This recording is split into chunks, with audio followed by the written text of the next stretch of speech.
YouTube! ¿Qué pasa? Welcome back to another solo leveling video on my channel. Today we're going to be talking about Byung-Gu, if I pronounce the name right. So this character is the best, literally the best current support aka buffing character in the game. And I mean literally, like the combination between him and Cha, right, just straight up, is just beyond broken, right?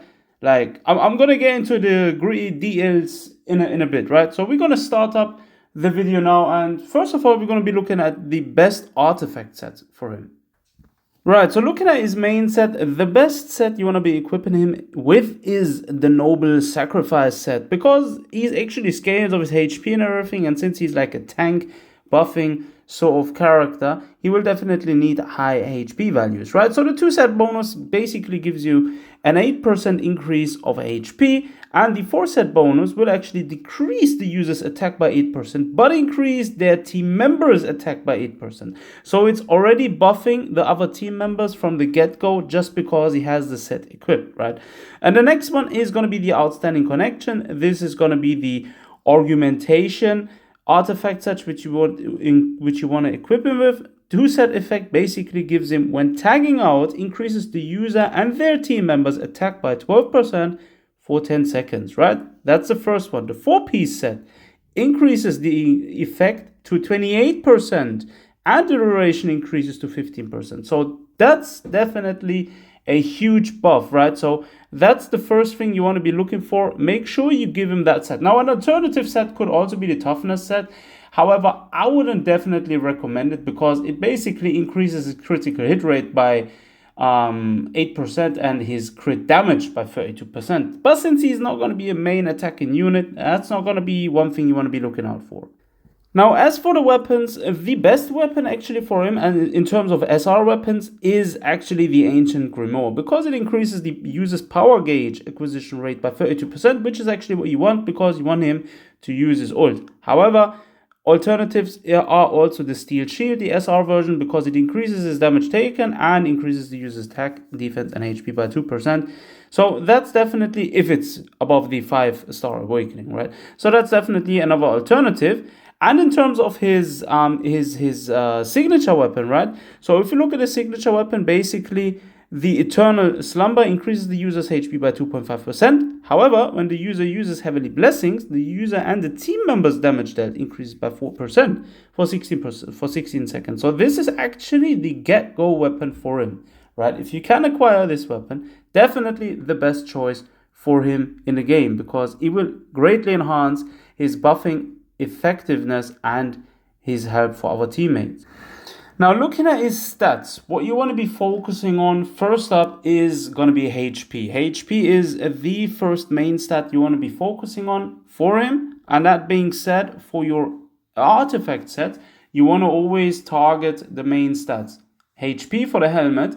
Boots, you want to try and get the critical hit damage in. And for bracelet, you want to try and get light damage percentage up in. And for the ring, you also want to get another HP bonus in there. That's going to be the ideal main artifact stats which you can acquire for him, right?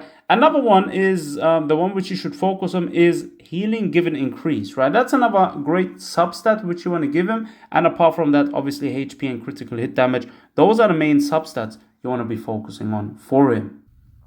Right, next up, looking at his skills. So in terms of skills, you want to be focusing on the second basic skill, which is the Conviction of Light, because this one is actually basically he's damaging the opponent based upon his max HP. However, what he does is, when the user is under the Disguise effect, the punishment effect increases to 15%. Now, what is this punishment effect? Whenever he uses that basic skill, he basically puts out the punishment effect or the punishment effect into activeness, right? This basically increases the damage taken of the opponent by 5%, right? The duration is 20 seconds. So for 20 seconds, he's taking 5% more damage. On top of that, if you was in the disguise state, right? For example, if you've used the first skill, for example, or he activates his passive, you are basically in the disguise skill, and that would increase the effectiveness of the punishment effect by 15%, right? So that is huge. That is the first one you're focusing on. The next one is going to be the Judgment of Righteousness. This is going to be the second one because this is going to be his support skill. Same as the second basic skill. This increases the damage taken by 15%, right? So even better than the second basic skill. And last but not least, you want to be pushing up his ultimate, because his ultimate basically increases hit damage increase. The user's critical hit damage increase equal to 40% of the amount that exceeds Min Byung-Gu's basic critical hit damage. Hence, you should be focusing on his critical hit damage in order to build this character, right? So these are the 3 skills you want to be focusing on the most. Yes, you can also put some points into basic skill, the first one. However, these 3, again, as I mentioned, are the best ones for this character.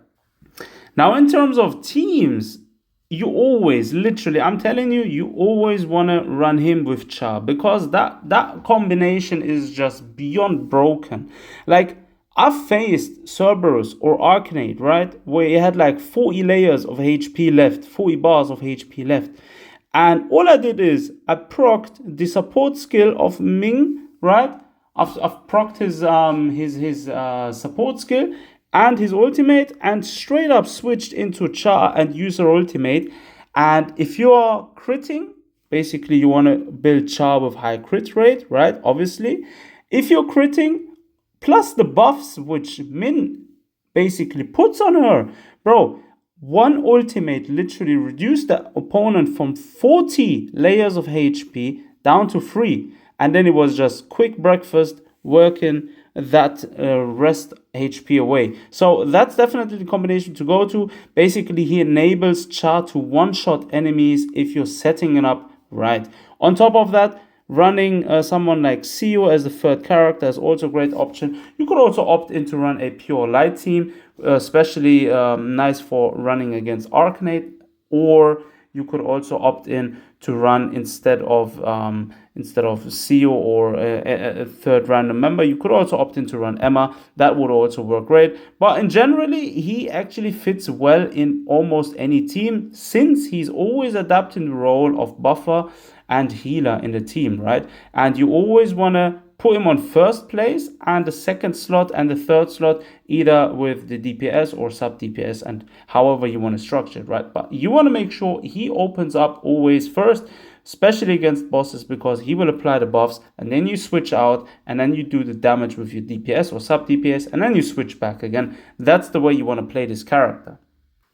Now, all in all, he's definitely hands down the best buffing, aka support, aka healing, aka tank, whatever you want to put there. He is the best one in the game currently, and I'm pretty certain he will be holding that spot for quite some time. And as the usual way it is in games like these, yes, pulling for DPS meta is one thing. However, if one thing you have to take note of, that is the meta of support units doesn't shift as quickly as DPS meta, right? So any support character which is great or SS tier is always literally a great choice to choose, and almost always a must-have unit if you want to dish out extreme numbers of damage. And with that being said, I'm concluding this video now. Thanks for everyone for tuning in. Let me know what you think about this character, how you like in the game so far. Put it down in the comment section. And if you haven't liked and subscribed already, do consider doing so. As always, till next time, take care of yourselves.